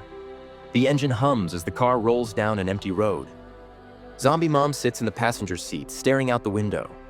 Her face is flushed, beads of sweat forming on her forehead. And worse, she's drooling. She thought she was prepared. She thought she could handle any side effects of her transformation. But this is beyond her control. Her senses are sharper than ever. She feels alive, more than she ever did before. But with that newfound strength comes an unbearable hunger. A hunger that is clawing at her insides, screaming to be fed. Control yourself. She grips her arms tightly. No matter what, she has to fight it. She has to stay human, no matter what it takes. And then, "Hey!" Grandpa's sudden shout startles her, snapping her out of her spiraling thoughts. What? What is it?" she stammers, wiping her mouth in a panic. Grandpa, gripping the wheel, furrows his brows. "It's been bothering me for a while now, and I just can't take it anymore," he says, sighing dramatically. Zombie mom blinks, confused. Does he know? Did he notice? Her heartbeat quickens. "You don't have to hide it," Grandpa finally says. Her breath hitches. Hide. Hide what?" she asks hesitantly. And then, with a completely serious face, Grandpa turns to her and says, "Just tell me if you have to take a dump." Silence. Complete, soul-crushing silence. What? Her face turns beet red, her jaw dropping in pure embarrassment. "It's not that," she yells, covering her face. Grandpa, unfazed, just shrugs. "Oh, really? Then why can I hear your stomach growling? If you gotta go, you gotta go. Don't be shy about it." Zombie mom's entire body stiffens. She can't believe this. Of all things, this is what he was thinking about? She buries her face in her hands. "I told you, it's not like that. Stop teasing me." Grandpa just chuckles, shaking his head. And for the first time in a while, Zombie mom feels something other than hunger. She feels relief. The awkward tension settles, and Grandpa suggests they chat to pass the time. Zombie mom sighs, uninterested, but she agrees. And that's when he drops a bombshell. "Da-Yeon told me something interesting," Grandpa says, his voice turning serious. Zombie mom, sensing the shift in tone, glances at him. "She said that in the past she tried to find the hat monster's weakness." Zombie mom frowns. "The hat monster?" "Yeah," Grandpa continues. "She followed it in secret, and one day she saw something strange." The screen flashes to a memory. Da-Yeon crouched in the shadows, peeking through a crack in the wall. On the other side, two figures stand over a restrained monster. One in a hat, the other wearing a mask. She saw the hat monster and another one with a mask, doing some kind of experiment on monsters. Zombie mom's eyes narrow. "Experiment? Yeah, and then she saw something even crazier. Grandpa pauses. Zombie Mom leans in slightly, her stomach twisting with unease. She saw a monster turning back into a human. The car goes completely silent. Zombie Mom's breath catches in her throat. Her mind races. Could it be true? Could there actually be a way to reverse this? To go back to normal? Do you really believe her? She asks skeptically. Grandpa sighs, keeping his eyes on the road. At first I didn't, but knowing that damn hat monster, we can't rule it out. Zombie Mom leans back, arms crossed, deep in thought. If this is true, why? Why would they be doing something like that? What's their goal? If they can turn monsters back into humans, we need to find out more, she mutters. Grandpa nods. And if it's true, we could bring Hira back to normal, fix everything, and while we're at it, we get rid of those monsters once and for all. The car slows to a stop. Grandpa exhales and turns to her. But for now, let's focus on getting that checkup. Zombie Mom looks out the window. They've arrived. But in her heart, a new fire is burning. If there's even the slightest chance, she has to know the truth. The air is thick with tension as Grandpa and Zombie Mom step out of the car, their eyes scanning their surroundings. They've arrived at the promised location, to meet with Dr. Jin-gu. Grandpa was the first to speak, his voice warm, yet carrying an edge of sadness. Dr. Jin-gu, it's been a while, he greeted. But as always, Jin-gu replied like a robot. Grandpa sighed. It was always like this. No matter how many times they met, Jin-gu never changed. But there was no time to dwell on that. They had something urgent to discuss. He wasted no time explaining the situation, how Hira had turned into a monster, how Chukbok was experiencing strange oddities. They needed help. His help. Zombie Mom, her voice laced with desperation, stepped forward. We know it's too much to ask, but can you come with us and treat Hira with the same medicine you used on me? She hesitated, her voice trailing off as she noticed something strange. Jin-gu wasn't responding. He wasn't ignoring them. No, he was lost in thought. Inside Jin-gu's mind, things were more complicated than they seemed. Treating Chukbok? That's no issue. But Hira, her case is different. And with the situation already this messy, I can't let Myung-hoon know about this. His fingers lightly brushed against his neck, and for the briefest moment, he closed one eye, a subtle, deliberate movement. Grandpa and Zombie Mom instantly caught the signal. Their bodies tensed, their senses sharpening. Something wasn't right. Someone was watching them. And then, before they could react, the sound of a car door unlocking broke the silence. Their heads snapped toward Jin-gu's car. The door creaked open, and stepping out was him. The moment they laid eyes on him, they knew this man was dangerous. Slow, confident footsteps echoed through the empty lot. A man with sharp, calculating eyes and a smirk that sent chills down their spines approached. "I've heard so much about you," he said, his voice smooth yet unsettling. "The heroes who saved the village. What an honor." He glanced at Zombie Mom, amusement flickering in his gaze. Wow, so Jin-gu wasn't lying. There really is a monster who gets along with humans, huh? Then, with a charming yet eerie smile, he extended his hand toward her. "Since we're both monsters, shouldn't we get along too, Chukbok's mom?" "Hey guys, Lucifer here. I legit didn't recognize Myung-hoon at first. Dude got a fresh cut, cleaned up, and dressed sharp. All this just to meet Hira. Bro's ready to riz her up today? All right, let's get back to the story." Scene shift. Zombie Mom's reaction. Zombie Mom's expression darkened. Her eyes locked onto his outstretched hand like it was filth. And then, without hesitation, she bared her fangs. "Move that hand away from me." Her voice was low, laced with a growl, dripping with fury. It wasn't a request. It was a warning. Myung-hoon didn't flinch. If anything, his smirk deepened. But in that moment, one thing became clear. This wasn't just an ordinary encounter. This was the beginning of something far more dangerous. A scene shifts. A dimly lit, ruined building stands tall, the wind howling through its broken windows. The sound of heavy breathing, struggling grunts, and chains rattling fills the air. Back inside the ruined building, though, chaos reigned.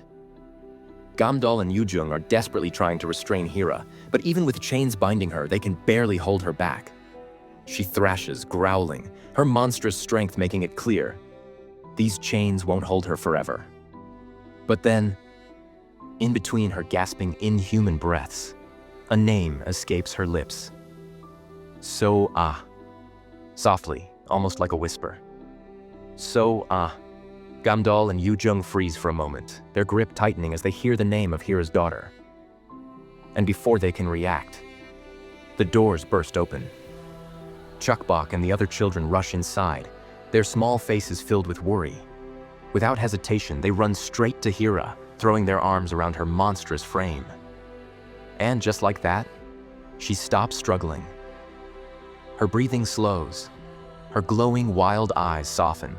Her massive form, though still terrifying, no longer moves with aggression. She simply stands there, muttering, her voice hoarse but gentle. So-ah. The room falls into a tense silence. Everyone watches, stunned.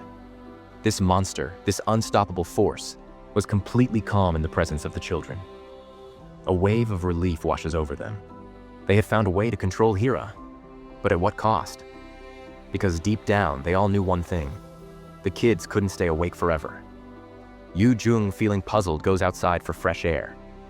Dayan sits against a broken wall, exhausted. I need a quick nap. She turns to Gamdal for approval, but he's gone. Confused, she looks around, but there's no sign of him. Meanwhile, outside the building, Gamdal stands behind Yujung, watching her sit alone in the cold air, her face turned away. The wind is harsh, but she doesn't move. Slowly, he steps closer. Yujung. She doesn't respond. Gamdal removes his jacket and offers it to her. It's cold. Take this. Leave me alone. Her voice is flat, emotionless. Gamdal hesitates, his brows furrowing. He refuses to step away.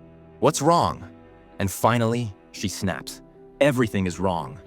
She turns to face him, her eyes filled with frustration and pain. We were already being hunted by monsters. Now our home is destroyed. Hira is uncontrollable. Chukbok has strange powers. My father is aging right before my eyes.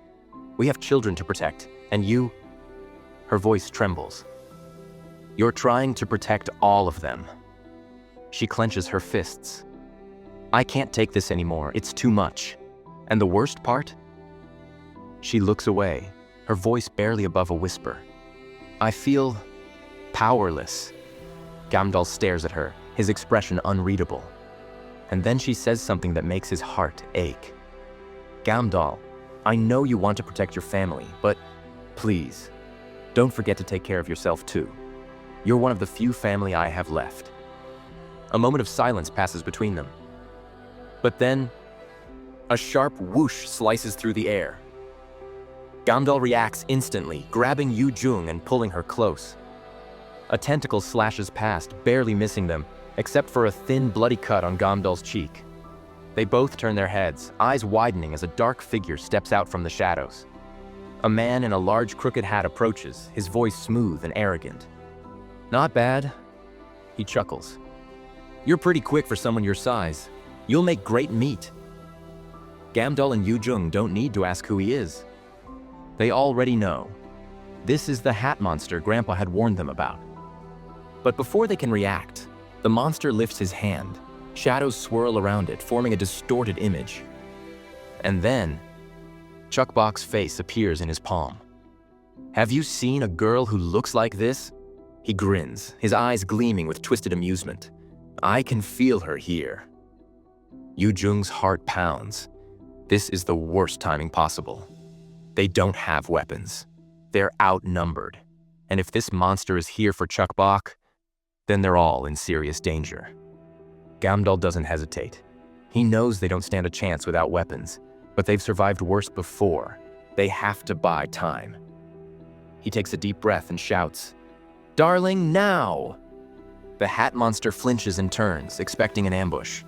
In that instant, Gamdal raises his gun and fires. Bullets rip through the air. The hat monster dodges with inhuman speed, his grin widening. You meats just never listen, do you? And then, a massive creature in a suit slams into Gamdal, sending him flying into a crumbling wall. Yu-jung tries to run, but a female monster leaps toward her, pinning her down, her sharp teeth nearing her throat. The hat monster strolls forward, his boots clicking against the ground. He kneels next to Gamdal, watching him struggle to get up. "Oh, look at all this blood. You must be in so much pain." His voice drips with mock concern. He leans in, his grin widening. "Now, I have a question for you." His hand tightens around Chuckbok's distorted face. "I know the girl is here, but tell me, is her mother here too?" Gamdal's eyes widen in horror. He knows what the monster is asking, but his body won't move. The pain is too much. He can barely lift his head as he sees Yu-jung choking, the children inside completely unaware of the danger approaching. And then, the hat monster starts counting. 3. Gamdal's vision blurs. He has to get up. 2. His body won't move. 1. And then, a boom shakes the air. A terrifying pressure fills the space. The 3 monsters freeze. A chill runs down their spines. Something is coming. Slow, heavy footsteps echo from the broken building. And then, she appears.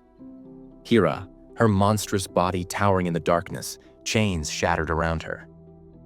Her glowing eyes land on the scene before her. She sees Yu-jung nearly devoured, Gamdal broken, and finally, her gaze locks onto Chuckbok's distorted face in the hat monster's palm. Her body tenses. And then, she snaps. With a deafening roar, she lunges forward, her speed inhuman. The monsters barely have time to react before she's upon them. And in that instant, they all realize one thing. They just made the worst mistake of their lives. The scene shifts back to Zombie Mom and Grandpa. Myung-hun steps forward, his hand outstretched for a handshake. But Zombie Mom doesn't hesitate. Her eyes burn with hostility as she snarls, "Move that hand away unless you want to lose it. I'll give you one chance. Piss off." The air between them thickens, tension crackling like a storm about to break. But Myung-hun? He just chuckles, completely unfazed by her hostility. "You're in a foul mood, huh? No worries, I'll keep this simple. You've got 2 options, one good, one bad." His voice is light, almost playful, but his eyes glint with something dark. "The good option? You come with me. No fuss, no fighting. Everyone walks away unharmed. A peaceful resolution." He pauses, a smirk tugging at the corner of his lips. "And the bad option?" Before he can finish, Zombie Mom and Grandpa spring into action. She lunges with her fangs bared, while Grandpa fires round after round straight at Myung-hun's chest. But unbelievably, Myung-hun catches the bullets in one hand and grabs her fangs with the other. "Ah, so you choose the bad one," he muses, his grin widening.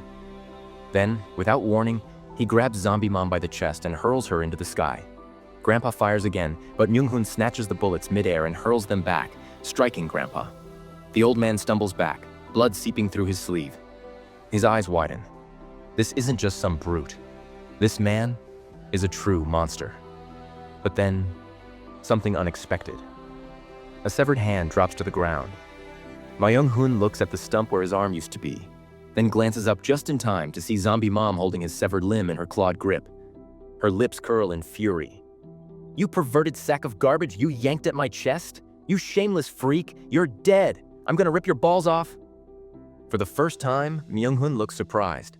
Not in pain, just impressed. Huh. Clean cut, didn't even feel it. Then, just like that, his missing arm grows back. With a cocky grin, he flips her off. Didn't hurt one bit. Now let's make this more fun. He lifts 2 fingers to his lips and lets out a sharp, piercing whistle. Within seconds, figures emerge from the darkness. Dozens of them, clad in black, their faces hidden beneath eerie helmets. "I'd love to keep playing with you," Myung-hun says casually, stretching his arms.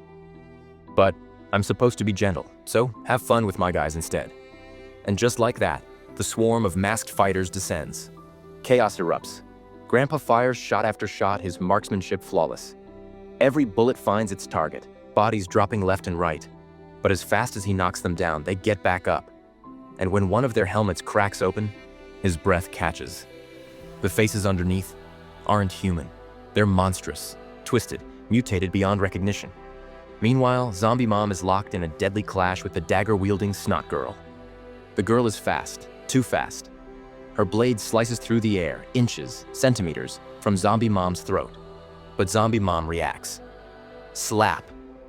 Her hand collides with the girl's face, sending her flying. But then, something's wrong.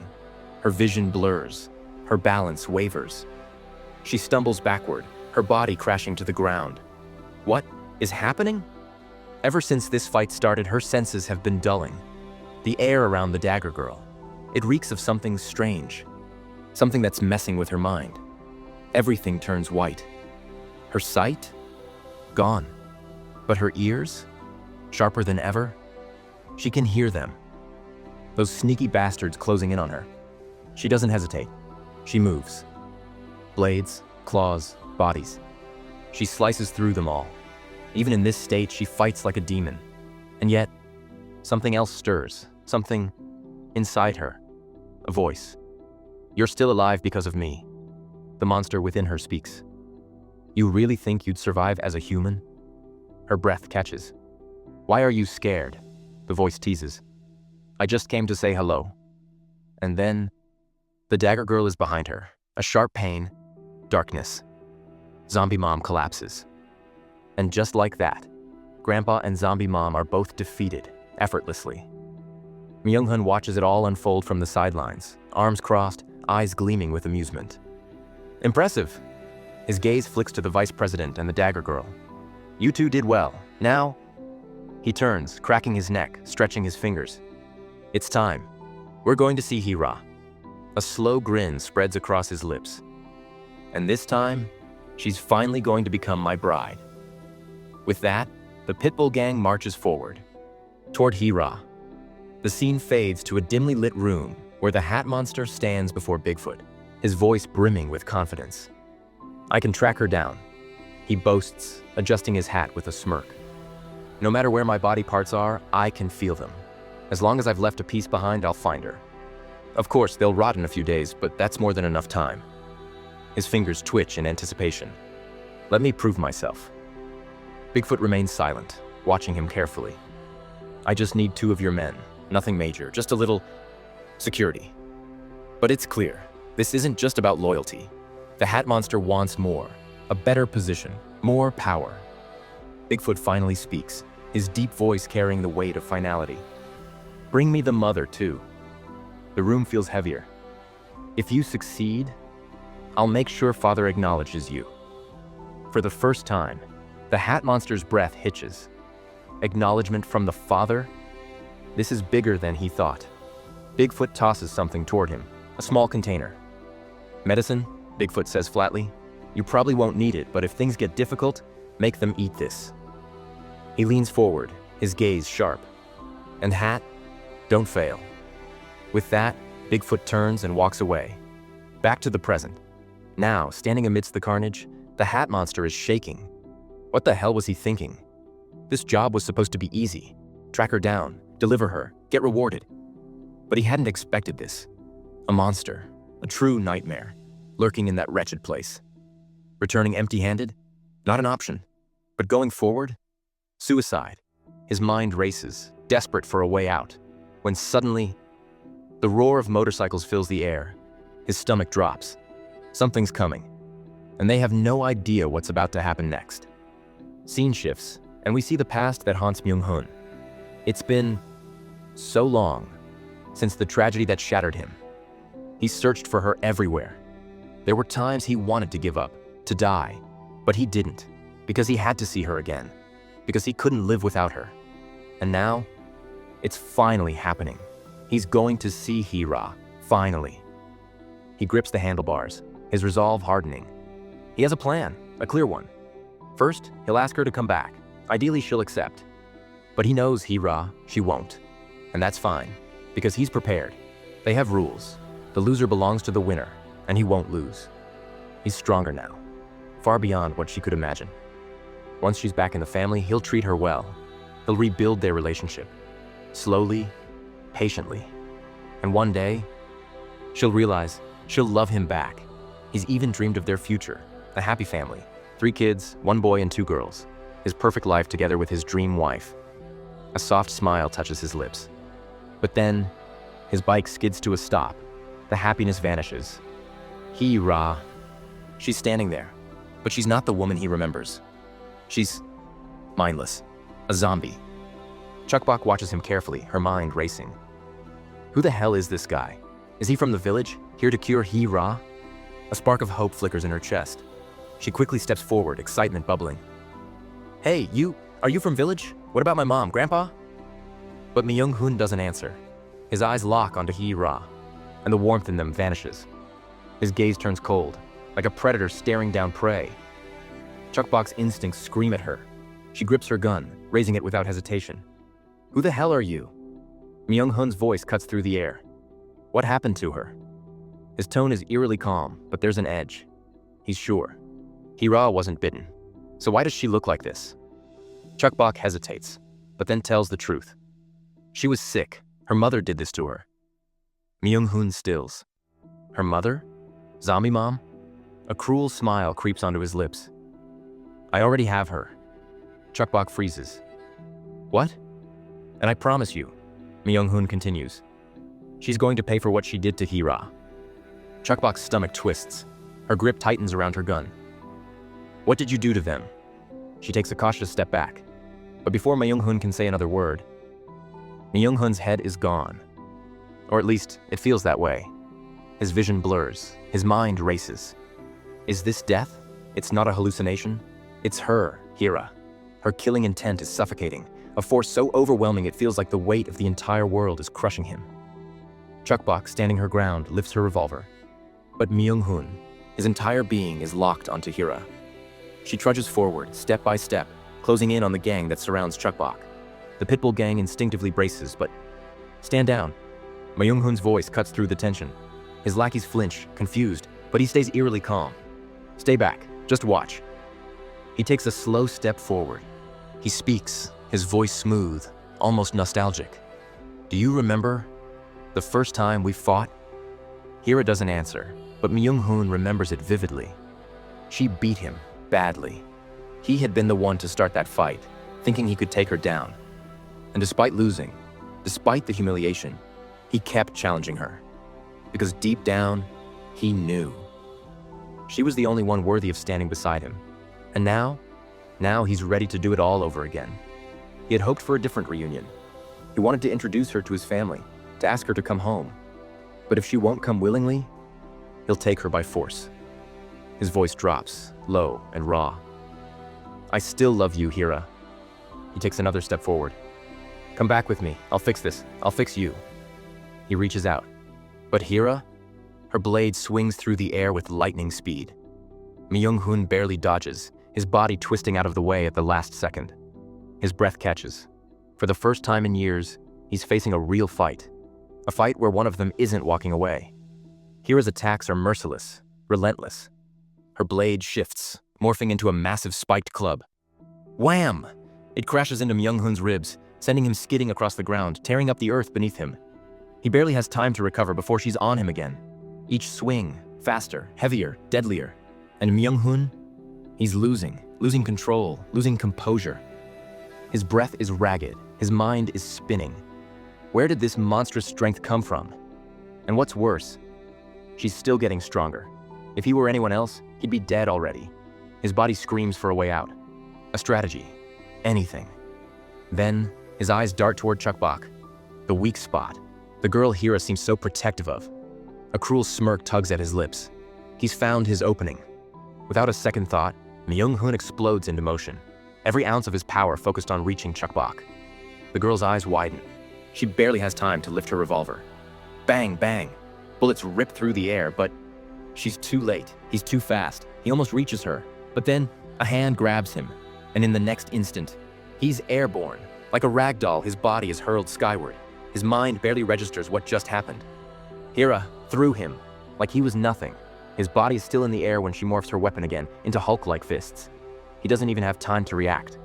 Frustration churns inside him. This isn't how it was supposed to go. He should have been standing beside her, rebuilding what they lost, a family, a future, 3 children, a perfect life. But instead, she's slipping further and further away. And no matter how hard he tries to grab hold, she keeps breaking free. The rage inside him erupts. And in that moment, he decides, this is her fault. She's the one who made him fall for her. She's the one who made him need her. If she had never looked at him that way, he wouldn't be here suffering like this. His fingers dig into his skin, and with a roar, he rips off his shirt. He's done. Done playing games, done holding back. If she won't come willingly, he'll break her. Even if she became a cripple, he'll love her. He'll take care of her. She'll always be his. And if she hates him for it, so be it. The battlefield erupts. The sheer force of their attack sends shockwaves through the area. Buildings tremble. The ground quakes. 2 untamed beasts, and they're tearing the world apart. Suddenly, Myung-hun's arm flies through the air, severed. Blood splatters the ground, but it grows back instantly. Myung-hun grins. But then, he sees it. Hira holds his severed arm, and right before his eyes, she transforms it into a weapon. For the first time in this entire fight, Myung-hun hesitates, because now he realizes. Hira isn't just a monster, she's something far worse. And if he's not careful, she's going to kill him. Scene shifts and we get a glimpse of Myung-hun's childhood. Before Myung-hun became a monster, he was an innocent boy. A boy who loved pretending to be a giant. In his mind, he towered over cities, an unstoppable force, crushing everything beneath him. Because to him, being a giant meant one thing: freedom. Freedom from the pain and his father. The man was a storm of violence, his presence alone enough to make Myung-hun tremble. You're useless. Pathetic. Not good enough. And when words weren't enough, the beatings would come. Precise. Brutal. His father always knew exactly where to strike to hurt him the most. And his mother? She was no sanctuary. Her eyes were cold, her words sharper than knives. You're the reason our family is broken. If you weren't here, everything would be better. Myung-hun endured, but deep in his heart, he just wants to be loved. But his dream shattered, and everything changed one night. His father was drunk again, raging, destroying the house, screaming at his mother, and then he turned his fury on Myung-hun. The boy was frozen, trapped, just like always. It wasn't supposed to be a big deal. But the man stumbled. His head struck the corner of the table. Crack. Blood pooled beneath him. His father, the giant, the monster, was dying. For years, Myung-hun had feared this man. Never once could he meet his gaze. Never once did he think he could fight back. But now, as he stood over his father's crumpled, pathetic form, he had never felt more powerful. That was the moment he realized. He could be a giant, too. Myung-hun was smiling seeing his father's dead body. His mother was freaked out. She didn't scream. She just left, dumped him in an orphanage and never looked back. At first, Myung-hun clung to hope. Maybe she'd return. Maybe she'd realize he was all she had left. But as the days dragged on, that hope withered into nothing. And then came the bullies, other kids, eager to prey on the weak. But Myung-hun, he looked at them, and all he saw was ants. They weren't giants. They weren't even close. The fear that had paralyzed him for years was gone. So he did what a giant would do. He crushed them, one by one. He fought, he won, and he never stopped. He became the thing he had always dreamed of. Untouchable. Unstoppable. For a while, it was thrilling. Until everything felt hollow. The fights became routine. Victory lost its flavor. No matter how strong someone seemed, they always fell. Life became dull, empty. And then, the monsters came. When the first real monsters appeared, Myung-hun felt something he hadn't felt in years. Excitement. Anticipation. He threw himself into the chaos. Fought, conquered, devoured the thrill of it all. But just like before, the excitement faded. The monsters became predictable. And once again, boredom set in. Until the day he met a real giant. She came to his gang, a lone girl, unassuming. Yet she stood before him, challenging him without fear. Rumor had it, anyone who beat the Pitbull gang's leader could take his place. Myung-hoon laughed. How amusing. So he fought her, and for the first time in his life, he lost, badly. His men were stunned. They demanded a rematch. They swore it was a fluke. But Myung-hoon knew the truth. This wasn't some accident. This girl, this monster, was the real deal, stronger than anyone he had ever faced. And he loved it. She was a true giant, the first one he had ever met, and he needed her to stay. He tried everything, offered her power, protection, loyalty. But Hira? She laughed in his face. You? Protect me? That's hilarious. She didn't care about his gang. She was just passing through. And that infuriated him. So in a fit of rage, he stormed into her room. Worst timing ever. She was changing. The punch she landed on his face sent him flying. Later, as they sat together, he made one last attempt. Stay. But Hira shook her head. She had no interest in gangs. She only wanted a safe place to rest for a few days. And then, he noticed something. Her luggage. Her reaction was instant. The playful amusement vanished. Her body tensed. Something was in there. Something important. Curiosity burned through him. What are you hiding? Hira's eyes darkened. What do you want, Myung-hoon? He was ready. 2 conditions. First, she stays. And second, she fights with him whenever he asks. For the first time, Hira hesitated. Then, she exhaled. And with a calm voice, she made her demand. Then you must promise to protect her. She turned to the luggage, unzipped it, and out came a little girl. Myung-hoon froze, but then, without hesitation, he dropped to his knees, hand over heart, like a loyal dog bowing before its master. I swear it. Hira nodded. And one more thing. Her voice was sharp, serious. In front of this child, you will act like a proper human and no cuss words either. Myung-hoon smirked. A proper human? That was pushing it. But for Hira, he'd try. Myung-hoon stood tall, a smirk playing on his lips as he introduced Hira and the little girl to his gang, the infamous Pitbulls. His voice rang with authority, declaring that from this moment on, Hira would be their leader. But the reaction was immediate, uproar. His men sneered, their faces twisted with disbelief and anger. A woman? Their boss? The very idea was insulting to them. They spat their objections, voicing their refusal loud and clear. And then, Hira stepped forward. She didn't flinch. She didn't back down. Instead, she acknowledged their frustration with a knowing smirk, arms crossed over her chest. She understood. Of course, they'd hate the idea. Of course, they'd resist. But then, she laid down her challenge. If any of you doubt my strength, come test it yourselves. At first, they had hated this, but they had no choice. And then, something unexpected happened. Under Hira's leadership, they thrived. She was terrifying, but she was also unexpectedly caring, like an older sister. Before they knew it, the outsider had become family, except for one person. For Myung-hoon, this was all just fun and games. Every time he fought Hira, he lost. Yet he didn't mind. If anything, he welcomed it. And then came the day he took things too far. It had started like any other day, until Myung-hoon attacked a non-hostile family. He beat them senseless, demanding all their belongings as if they were enemies. His actions were so excessive that even his own gang fell silent in horror. But Myung-hoon didn't care. He didn't regret it. Then Hira found out. Her fist met his face with such force that he skidded across the ground, his vision blurring from the impact. And yet, as he lay there, lips split, blood dripping from his nose, he laughed. Hira wasn't here to play games. She demanded answers. Why had Myung-hoon done something so senseless? They had enough supplies. Bullying a defenseless family was pointless. But Myung-hoon saw things differently. Survival was all that mattered. The world no longer allowed kindness. The family had only pretended to share, while their kid ate the chocolate alone. That hypocrisy disgusted him, so he snatched it away. The kid cried. Myung-hoon smacked him to shut him up. The father fought back. And just like that, chaos erupted. The mother screamed, the child wailed, and a simple argument turned into a bloodbath. To Myung-hoon, it was hilarious. But Hira saw through him. Without hesitation, she asked, "Were you jealous of that family?" The words hit like a punch to the gut. He couldn't deny it. It was the truth.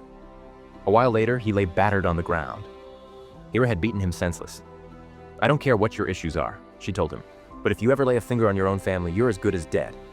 She tossed him a dog collar. "Since you're acting like a dog, I don't want you biting your own pack." Still in denial, Myung-hun lost consciousness. When he woke up, a sharp sting greeted him. Soa had slapped him. "It's pain medicine," she said calmly. "It replaces one pain with another." Annoyed, he sat up. She offered him more. Without thinking, he ate it, only to immediately spit it out. It was a suppository. Soa blinked. "Why'd you spit it out?" He glared. "Because there's a difference between a mouth and a butthole." Shaking off the bizarre moment, he noticed bandages on his chest. When he asked why, Soa answered with complete sincerity, "I put them there because your heart was hurting." A strange silence followed. Later, Myung-hun reunited with Hira. They talked, their conversation laced with light banter. But as things grew serious, Myung-hun spoke plainly. "I only care about myself. As long as I'm entertained, I don't care if I'm the last one standing." Before he could say another word, bam! Hira punched him hard. "Enough with your selfish bullshit," she snapped. "Survival isn't just about you. One day you'll need someone who actually gives a damn." She softened. "I hope you experience that real companionship. And if you don't, I'll stay by your side until the very end." Her words hit deeper than he wanted to admit. Yet, deep down, something stirred. Perhaps that was when he started feeling something for Hira. And maybe, just maybe, their time together had become something he cherished. One day, Myung-hun's group was ambushed by a rival gang. The attack was brutal, and many of his closest family members were slaughtered. The weight of it crushed him. It was all his fault. As chaos raged outside, Myung-hun was ready to charge in, determined to rescue whoever was left and kill every last bastard responsible. But his remaining gang members held him back. They were barely surviving as it was. There weren't enough people or resources to mount a rescue. Then Hira stepped in. She argued there was still hope. The enemy might be holding the others hostage instead of killing them outright. If they acted fast, they could save them. Myung-hun insisted on going with her, but Hira refused. Someone had to stay behind and protect the base. If another attack came, they'd be defenseless without him. After a tense standoff, Myung-hun had no choice but to back down. Soa, eager to help, begged to go with her mother. But Hira gently refused. "This is for the adults. Stay put. I'll be back soon." But Hira never got the chance to return in time. The enemy's weapons had been coated with monster blood, turning wounded gang members into mindless zombies. One by one, Myung-hun was forced to cut down his own people. His friends, his family. The people who had given him happiness were now the ones he had to slaughter. And just when he thought the nightmare couldn't get worse, his remaining gang members came running, carrying So-ah in their arms. She had been bitten. Myung-hun's heart stopped as he saw her struggling. Then the one responsible for biting her stepped forward. Myung-hun barely had time to react before he was overpowered. Meanwhile, Hira received the news and rushed back. But when she arrived, she found only a massacre. Bodies of their comrades littered the ground. And in the center of it all, her little girl, dying in the arms of Vice President Myung-hun on the other hand, was being crushed. Something inside Hira snapped. Blinded by fury, she unleashed her rage. Now, in the present, Myung-hun lies battered after an intense fight with Hira. He's exhausted, while Hira, though tired, is still standing. But Myung-hun isn't done. He gets patched up, then declares he's ready for another round. This time, he's sure he'll finish it quickly. Hira doesn't back down. They clash again, exchanging relentless blows. Myung-hun seems to be gaining the upper hand, until Hira's hand morphs into a massive weapon. With terrifying strength, she grabs his head. Suddenly, Myung-hun freezes. His mind is hijacked. And then, he realizes. It's Chukbok. Without hesitation, he flicks a small piece of debris at her, striking her forehead and making her bleed. That sight breaks something in Hira. She swings a brutal punch at Myung-hun, but this time, it's weaker. He can tell, she's running out of energy. Time is now on his side. He believes Hira is finally about to become part of his family, the way he's always wanted. He's convinced that he can be the one to offer her companionship in her loneliest moments, that he can heal her. But Hira isn't thinking about him. She clings to Chukbok, murmuring the same name over and over, So-ah. She's mistaken Chukbok for her daughter. The way she holds her, the desperation in her grip, it's the same love she had for So-ah. Myung-hun steps closer, but Chukbok reacts instantly, firing a shot at him. And in that moment, it all becomes clear. Hira's only concern has ever been her family. Her daughter. Not him. He was never truly part of it. With that realization, Myung-hun sighs, then knocks Hira unconscious with a quick strike to the back of her head. Turning to Chukbok, He demands to know what she is to Hira, why she's so desperate to protect her. Chuckbox's answer is clear. She's my family. Her words linger. For someone like Myung-hoon, that response is food for thought. She sees Hira as family, not as a monster. After a moment, he grabs Chuckbox by the throat, but instead of hurting her, he thanks her. Because of you, Hira is still alive. With that, he makes his decision. It's time to head back home, and ordered his gang members to bring everyone who was hiding in the building. Thanks for sticking around till the end of the video. I really appreciate all the love and support you guys have shown. It means a lot. If you enjoyed the video, don't forget to like, subscribe, and hit the notification bell. See you next time.